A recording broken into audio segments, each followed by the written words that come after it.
வணக்கம். Roosters crime time சீரீஸில் உங்களை நாங்கள் வரவேற்கிறோம்.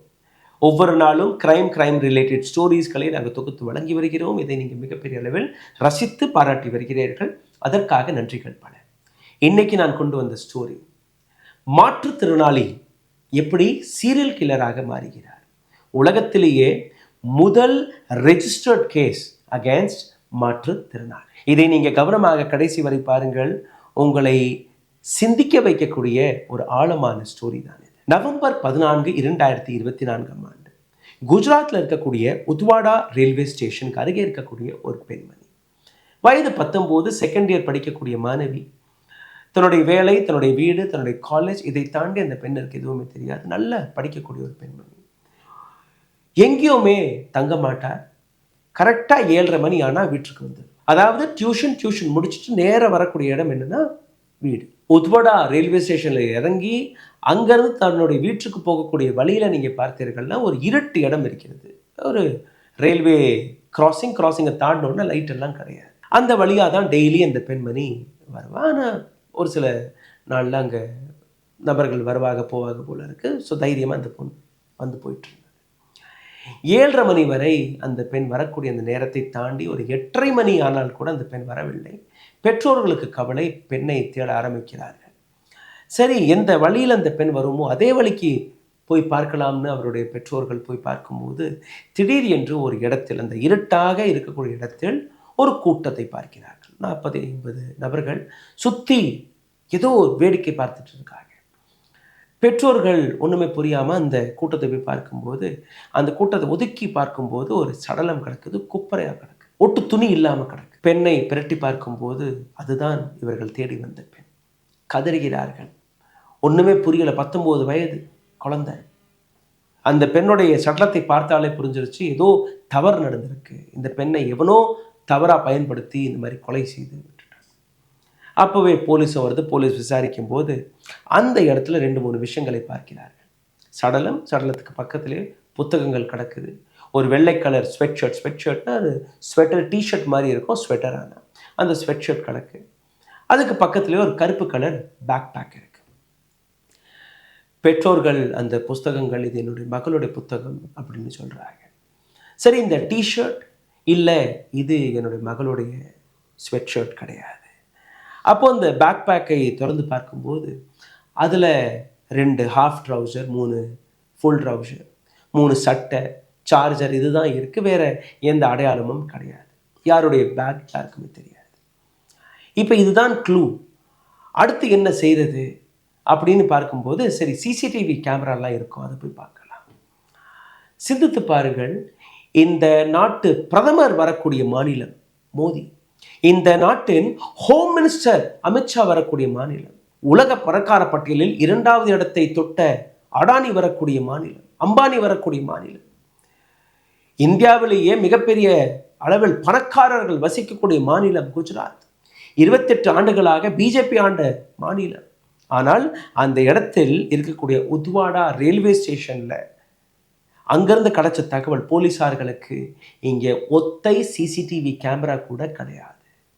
அப்போது எப்படி என்ன நடந்தது, யார் இந்த கொலையை செய்தார் என்கிற எந்த தகவலும், எந்த அடையாளமும், எந்த தடயமும் கிடையாது. இப்போ என்ன செய்கிறது குஜராத் போலீஸ்?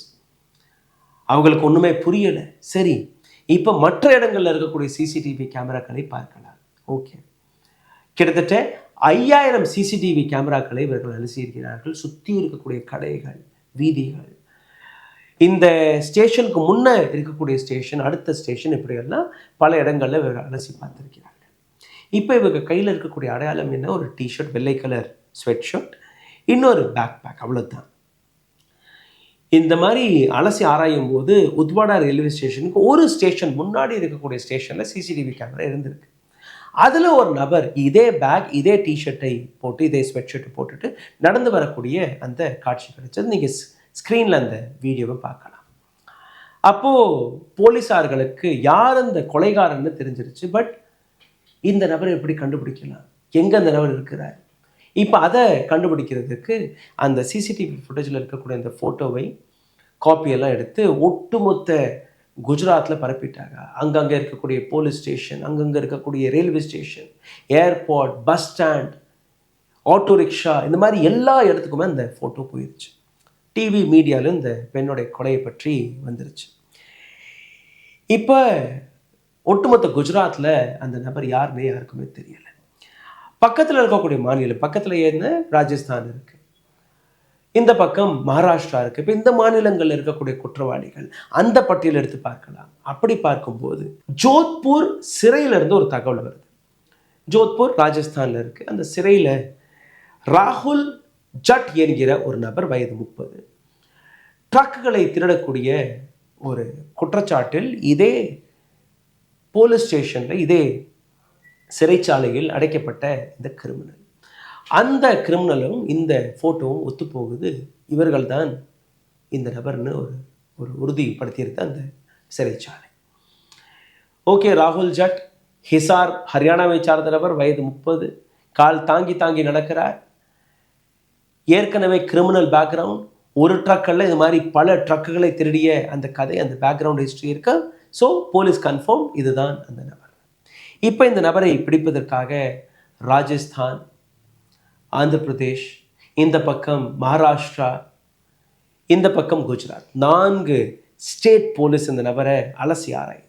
5000க்கும் மேற்பட்ட சிசிடிவி கேமராலாம் அலசிட்டாங்க.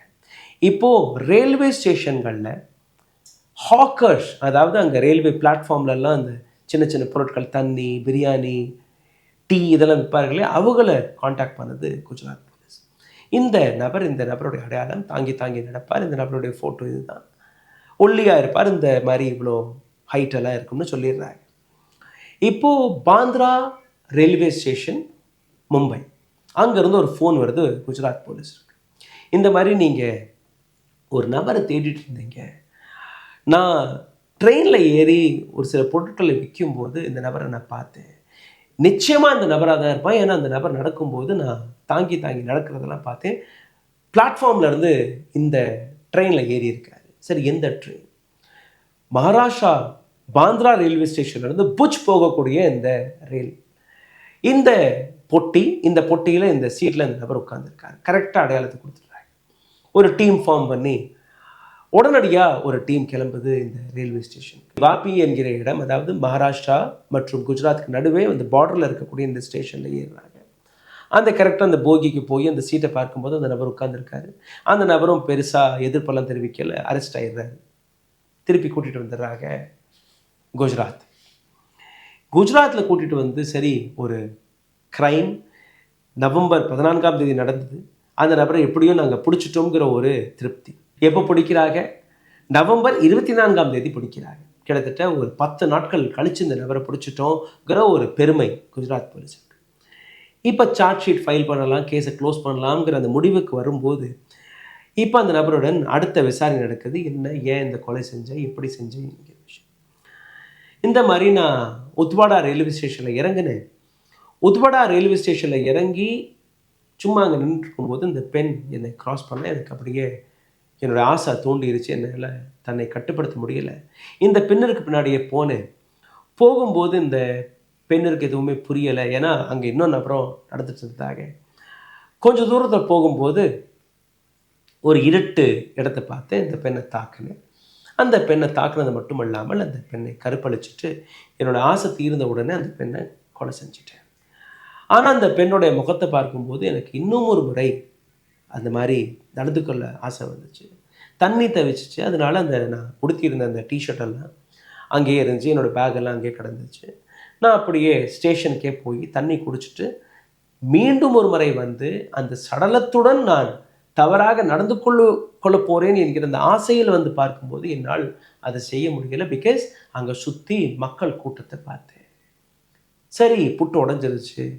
அந்த கூட்டமாக சேர்ந்து அந்த வேடிக்கையும் பார்த்தேன். அவங்களோட பெற்றோர்கள் வந்து அழுதது எல்லாமே நான் பார்த்தேன்.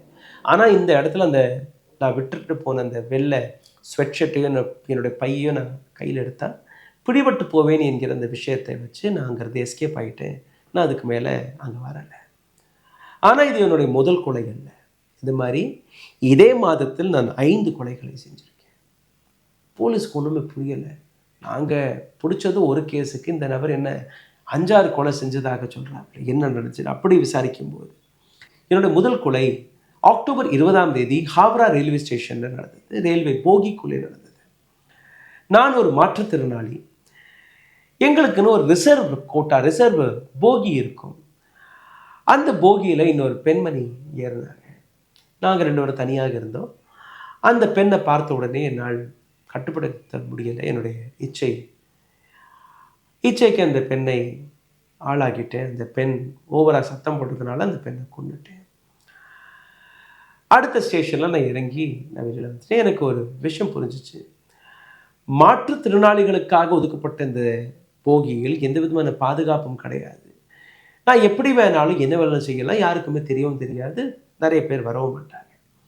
அப்போ அந்த பெண்ணை பற்றி விசாரிக்கும் போது அந்த பெண்ணும் ஒரு மாற்றுத்திறனாளியாக தான் இருந்திருக்கிறார். ஏன்னா சாதாரணமாக நீங்கள் பார்த்தீங்கன்னா மாற்றுத்திறனாளிகளுடைய போகியில் சாதாரண மக்கள் ஏற மாட்டார்கள், அவர்கள் தான் ஏறுவார்கள். அப்போ ஹாவ்ராவில் அக்டோபர் 20ஆம் தேதி முதல் கொலையை செய்ததற்கு பின்பு அக்டோபர் 25ஆம் தேதி 2வது கொலை ஆந்திர பிரதேசத்தில் அங்கே இருக்கக்கூடிய ஒரு ரயில், அங்கே இருக்கக்கூடிய அதே மாற்றுத்திறனாளியுடைய ஒரு போகி. அங்கே 2வது ரேப், 2வது கொலை, அந்த பெண்ணும் மாற்றுத்திறனாளி.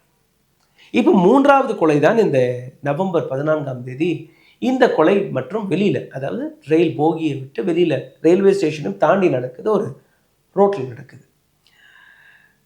4வது கொலை நவம்பர் 19ஆம் தேதி சிக்கந்தராபாத், ஆந்திர பிரதேஷ், ஹைதராபாத்தில் இருக்கக்கூடிய, ஹைதராபாத்துக்கு அருகே இருக்கக்கூடிய சிக்கந்தராபாத்தில் இதே மாதிரி நடந்திருக்காங்க. அங்கே ஒரு போகி, மாற்றுத்திறனாளிகளுக்காக ஒதுக்கப்பட்ட போகி, அங்கே ஒரு பெண்ணை பார்த்து அந்த பெண்ணும் மாற்றுத்திறனாளி. அடுத்தது இன்னொரு குஜராத்தில் இருக்கக்கூடிய இன்னொரு இடத்துல அங்கேயும் இதே போன்ற ஒரு கொலை. இதில் 5 கொலை, 5 ரேப், ஒரு பெண் மட்டும் மாற்றுத்திறனாளி கிடையாது, மீதம் இருக்கக்கூடிய 4 பேருமே மாற்றுத்திறனாளிகள். அப்போது இந்த நபருடைய மோட்டிவ் என்ன, எதற்காக இந்த கொலைகள், அதை பற்றியும் விசாரிக்கணுமா இல்லையா? அதை விசாரித்த போது என்னுடைய பெயர் ராகுல் ஜட். ஹரியானாவில் இருக்கக்கூடிய ஹிசார் என்கிற இடத்தில் நான் பிறந்து வளர்ந்தேன். நான் சிறுவனாக இருக்கும்போதே என்னுடைய தகப்பனார் இழந்துட்டேன். பெருசாக படிக்கலாம் முடியலை. பள்ளிக்கூடத்திற்கு போகும்போது என்னுடைய சக நண்பர்கள் என்னை கிண்டல் அடிப்பார்கள். என்னுடைய நடையை பார்த்து கிண்டல் அடிப்பார்கள். ஏன்னா எனக்கு ஒரு போலியோ, லெஃப்ட் லெக்கில் போலியோ வந்துருச்சு சின்ன வயசுலேயே. அந்த கோபம் ஒரு பக்கம், இன்னொரு பக்கம் எந்த பெண்ணிடம் போய் பேசினாலும் இந்த பெண்ணும் என்னிட்ட பேச மாட்டாங்க, அது ஒரு கோபம். சரி, படிக்க தான் முடியலை, அடுத்து என்ன செய்வதுன்னு பார்க்கும்போது எங்களுடைய ஹரியானாவில் எல்லாருமே ட்ரக்கெல்லாம் ஓட்டுவாங்க, பஸ்ஸெல்லாம் ஓட்டுவாங்க. நானும் ஒரு ட்ரக் டிரைவராக ஆக ஆசைப்பட்டேன்.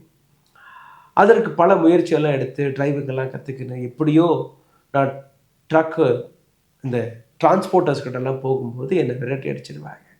டிரைவராக விட்டுருங்க, என்னை ஒரு கிளீனராக கூட சேர்த்துக்கல. அது ஒரு கோபம். அந்த கோபத்தை வெளிக்காட்டுவதற்காக ட்ரக்குகளையே நான் திருட ஆரம்பிச்சிட்டேன். என்னுடைய முதல் ட்ரக்கை நான் திருடி அதில் இருந்த சாமானெல்லாம் விற்றுட்டு அந்த ட்ரக்கை எங்கேயோ ஒரு இடத்துல அனாமத்தை விட்டுட்டு ஓடிட்டேன். அதிலிருந்து வந்த பணத்தை வச்சு அடுத்த திருட்டு 12 ட்ரக்குகளை நான் கொள்ளையடிச்சிருக்கேன். பல முறை நான் சிறைக்கும் போயிருக்கேன். பல முறை, அதாவது ஒரு ட்ரக்கை திருடுறது, சிறைக்கு போவது, அதிலிருந்து வரக்கூடிய வருமானத்தை, அதாவது ட்ரக்கை விற்று வந்த வருமானத்தை வச்சு அடுத்த பிளான் பண்ணுறது. வீட்டில் இருக்கக்கூடிய நபர்கள் அவரை ஒதுக்கி வச்சுட்டாங்க, கிரிமினலாக இருக்கிறான், பேரை கெடுக்கிறான், அதனால் இவன்கிட்ட யாருமே பேசுறதில்லை.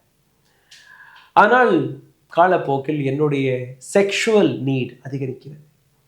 அதுக்காக ஒரு திருமணத்திற்கோ இல்லை ஏதோ ஒரு கேர்ள் ஃப்ரெண்ட் ஆச்சும் எனக்கு இருக்கணும்னு போய் ஆசைப்பட்டு ஒரு ப்ரப்போஸ் செய்யும்போது அவர்கள் என்னை ரிஜெக்ட் செய்து விடுகிறார்கள்.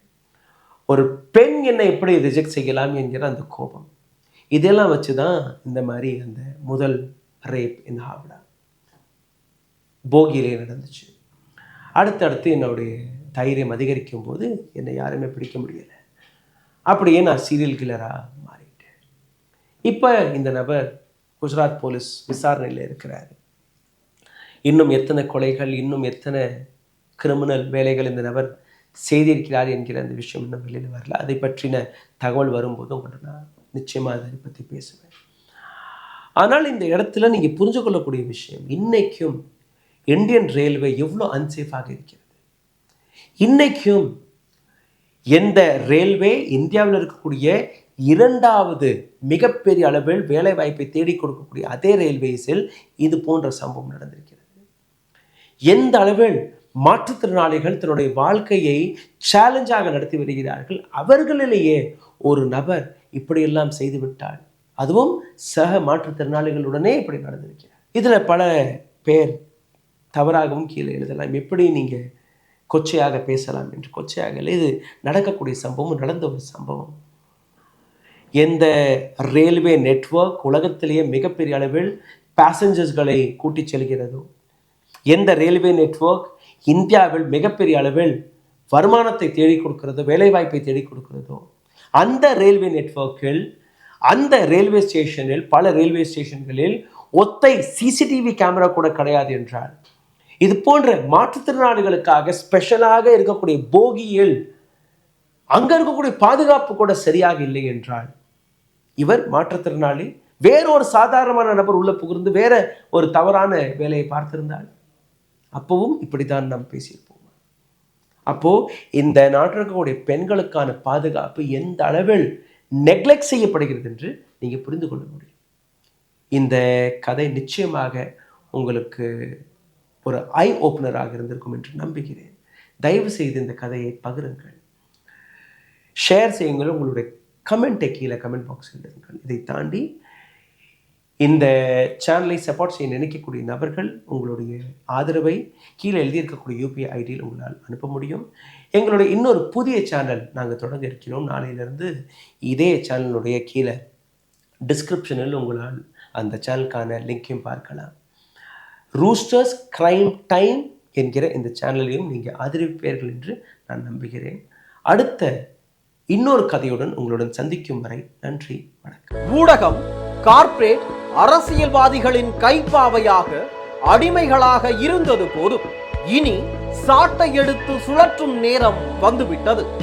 ஊடகம் பொதுமக்களாகிய உங்களுக்காக, உங்களாலேயே இயக்கப்பட வேண்டும். ஊடக சுதந்திரத்திற்காக உங்களின் பங்களிப்பை இன்றே அளித்திடுங்கள்.